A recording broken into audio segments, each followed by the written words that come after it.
illa billah. Allahumma sholli ala Sayyidina Muhammad wa ala ali Sayyidina Muhammad.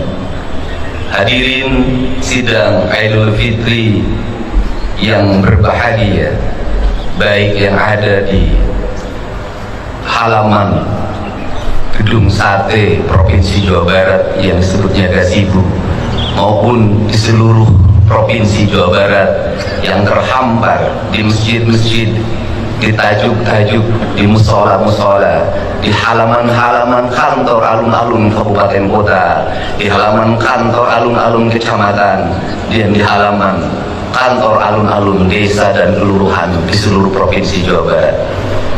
Pada hari ini kita bersama-sama akan bersujud dan bersimpuh dari hadirat Allah Subhanahu wa Ta'ala untuk menyempurnakan rangkaian perjalanan ritual dan spiritual kita, bahwa kita adalah makhluk yang berkesadaran sebagai manusia yang memiliki hubungan emosional dan spiritual dengan Allah, berkesadaran sebagai manusia yang memiliki hubungan dan emosional dengan alam sebagai rangkaian zat keperciptaannya, dan kesadaran kita yang memiliki hubungan emosional dan spiritual dengan seluruh lapisan tetangga, sahabat, saudara, handai taulan, orang tua dan keluarga. Seluruh kesadaran itu merupakan aspek historikal dan wujud pribadi kita, bahwa manusia sesungguhnya mengalami perjalanan panjang yang tidak pernah berhenti. Dalam kata orang Sunda, baik alam bihari, alam kiwari, dan alam poisu. Alam bihari para kiai menyebutnya alam roh, alam kiwari adalah alam dunia, dan alam poisu adalah alam akhir. Seluruh rangkaian itu merupakan circle yang tidak pernah berhenti. Seluruh circle itu memiliki dua kualifikasi. Yang pertama adalah kebersihan hati, yang kedua adalah keluhuran budi. Kebersihan hati adalah, dalam kaidah orang Sunda menyebutnya celik putih, celak herang, canggulan, obat belas, jalan gede, sesapuan, adalah kebersihan jiwa. Karena jiwa yang bersihlah yang akan mampu memiliki empati pada sesama hidup.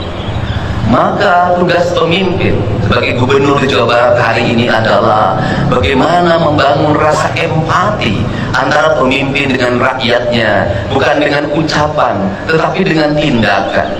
Maka empati itu harus dilakukan dengan melakukan tindakan-tindakan yang nyata dan terukur, dengan memiliki tanggung jawab pada 8 asnaf yang terus-menerus dalam setiap tahun kita santuni melalui zakat, infak, dan sedekah. Tetapi di balik itu, seluruh aparatur negara harus memiliki kesadaran yang kolektif bahwa kita semua adalah para pemegang kebijakan yang di dalamnya memiliki kewajiban untuk memberikan rasa aman, memberikan rasa bahagia, memberikan rasa sejahtera, bahkan mengangkat derajat mereka dalam tahapan dan tingkatan hidup yang sama, yaitu 8 asnaf. 8 asnaf dalam kaidah Islam dilakukan pada zaman Rasulullah SAW. Pada saat itu masyarakat hanya diwajibkan membayar zakat, tidak diwajibkan membayar pajak.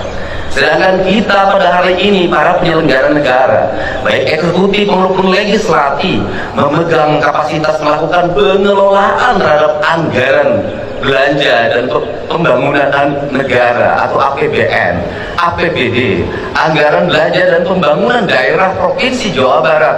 Yang paling mendasar adalah bagaimana anggaran itu terdistribusi untuk mewujudkan rasa adil pada 8 asnaf itu.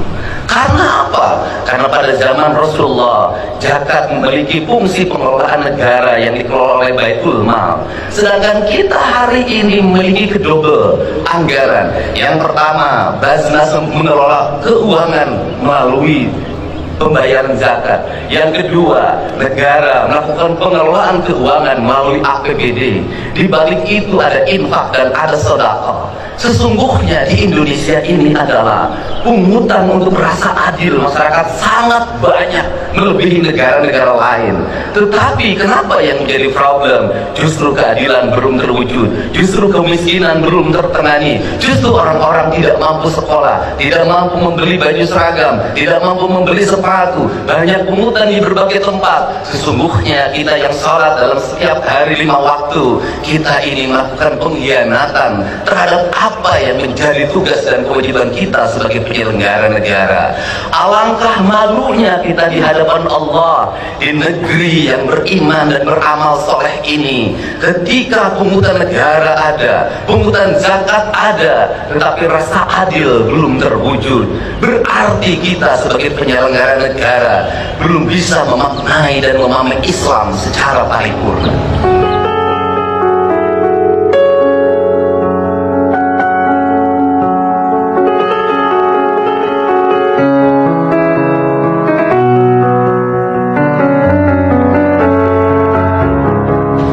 Untuk itu, kami sampaikan bahwa pemerintah Provinsi Jawa Barat menyampaikan permohonan maaf yang sebesar-besarnya. Karena sebagai penyelenggara negara, pengelola keuangan daerah, kami belum bisa mewujudkan seluruh apa yang menjadi cita-cita dasar proklamasi, menjadi cita-cita dasar keislaman kita.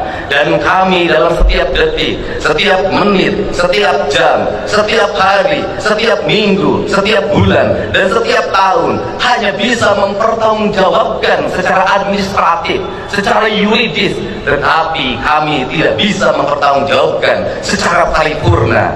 Kaidah Islam mengajarkan tidak dibedakan antara dunia dan akhirat. Dunia dan akhirat itu satu kesatuan. Perbaikan dunia akan melahirkan kebaikan di akhirat. Perbuatan paripurna di dunia akan menjadikan paripurna di akhirat.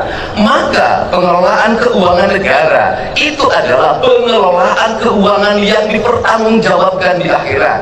Bukan hanya berpegang teguh prinsip-prinsip yang menjadi kewajiban penyelenggara negara, tetapi di balik itu memiliki hakikat. Sesungguhnya pemangkasan anggaran, belanja rutin pegawai diturunkan, kemudian diarahkan 70% belanja untuk kemakmuran rakyat. Itu adalah bagian dalam memahami ajaran Islam secara esensial. Kalau di dalam kaidah pengelolaan zakat, jangan sampai biaya abilin lebih besar dibanding biaya untuk lapan asnaf. Sekali lagi, jangan sampai biaya amilin lebih tinggi dibanding kepentingan asnafnya itu sendiri.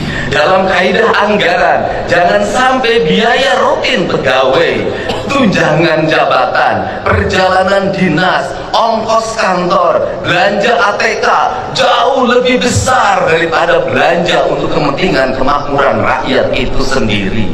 Maka perspektif Provinsi Jawa Barat hari ini merubah mindset itu. Tugas pengelolaan anggaran adalah tugas-tugas Islam, tugas-tugas kemuliaan, tugas-tugas kemanusiaan. Maka kegagalan seorang gubernur adalah masih ada orang yang menjadi pengemis di perempatan jalan, masih ada anak-anak yatim yang tidak sekolah, masih ada orang-orang miskin yang rumahnya roboh, masih ada orang yang kebanjiran tapi tidak tertangani dengan baik, masih ada orang yang bunuh diri karena terikat bank emok, bank keliling, pinjol. Itu adalah kegagalan seorang pemimpin.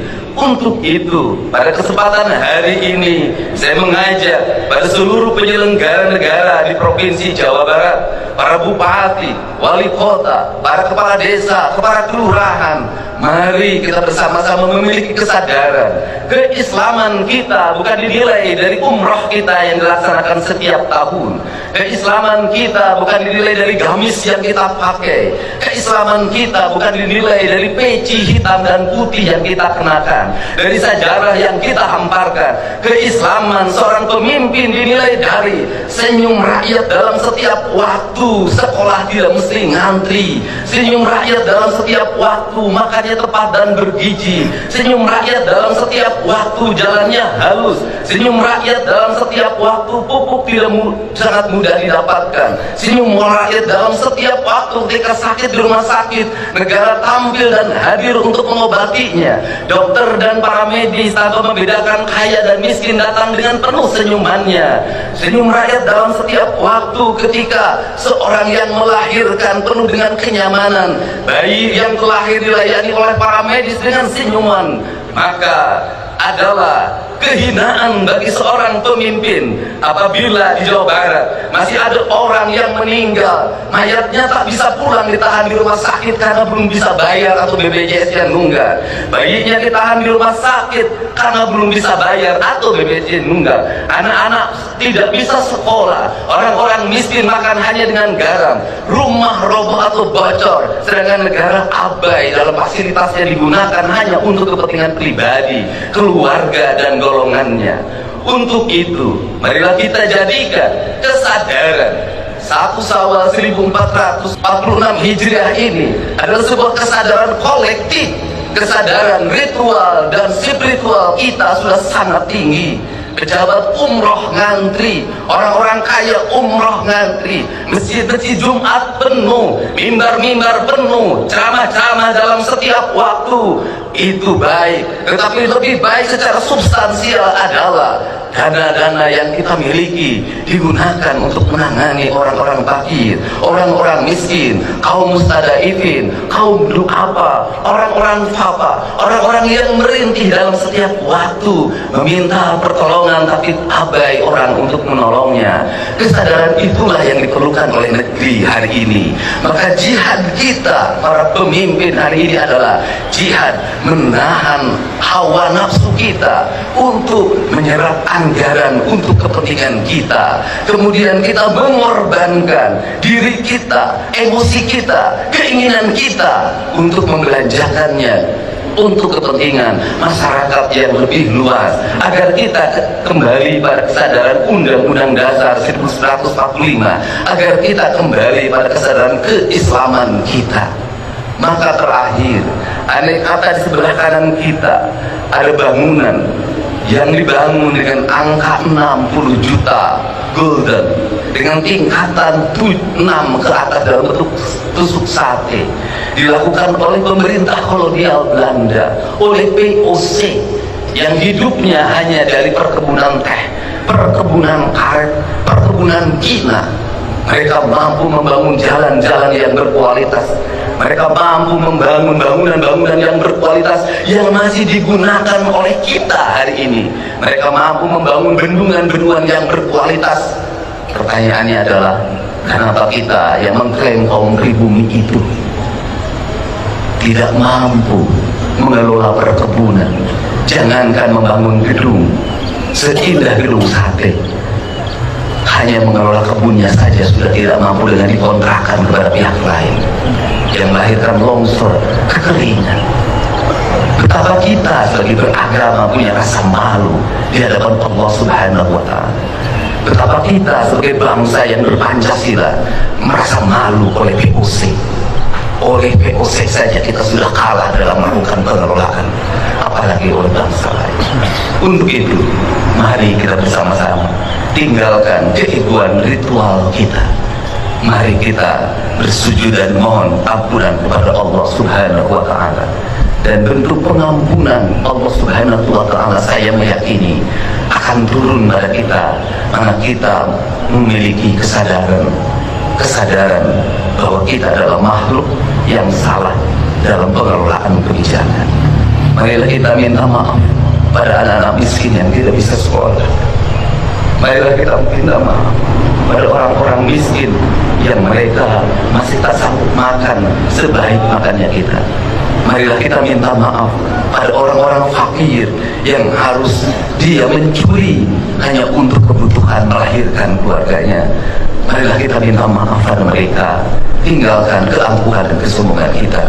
Semoga 1 Syawal 1446 Hijriah ini menjadi tahun kesadaran kita bahwa kita telah salah menjadi penyelenggara negara, dan kita akan merubah seluruh kebijakan-kebijakan itu.